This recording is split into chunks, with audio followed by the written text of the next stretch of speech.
আপনারা যারা বড় লোক আছেন না, আপনাকে শরম লজ্জা নাই, টাকা থাকলে কেউ শরম লজ্জা নাই। এই কারণে বলতেছি, আপনারা যখন কক্সবাজার ঘুরতে সাগরের দেখতে নামতে মন চাইবো, ঠিক আছে, কিন্তু আপনারা মহিলা, মাথায় রাখতে হবে যে আমি মহিলা। আপনার সব কিছু যদি মানুষ দিয়ে ফেলাইলো, তো কিসের জন্য আপনি সাগরে নামেন? আপনার মান সম্মান ইজ্জত সব যদি সাগরে ধুলার সাথে পানির সাথে মিশে গেল, তা আপনার তো গুণা করতেছেন ওই জায়গায়। ভাই, টাকা দিয়ে গুণা করেন না, টাকা দিয়ে গুণা করেন না, গুণা কামেন না। যারা বড় লোকের দুলালে আছেন, যারা বড় লোকের বেটার বউ আছেন, যারা বড় লোকের বউ আছেন, কক্সবাজার যায় সাগরের ভিতরে নামবেন না। আপনারা সাগরের পানি গেলে নাপাক করেন না। আল্লাহ তালার জমিনে ভালো কিছু করেন, যাতে মরার পরে আল্লাহ তালার সামনে দাঁড়াইতে পারেন। তা আপনি নিজেও গুণা করতেছেন, ওই জায়গায় যত লোক আছে সবাইকে গুণাগার করতেছেন আপনারা।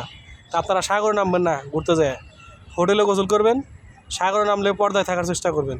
ওই উল্টা উল্টা গোসল করেন না। আপনাকে ভিডিওর জন্য ফেসবুকে, ইউটিউবে, টিকটকে কোনো জায়গায় ঢোকা যায় না। তাও ঢোকার কায়দা নেই। আল্লাহ তাআলা সবাইকে হেদায়েত দান করুন। আমিন আমিন।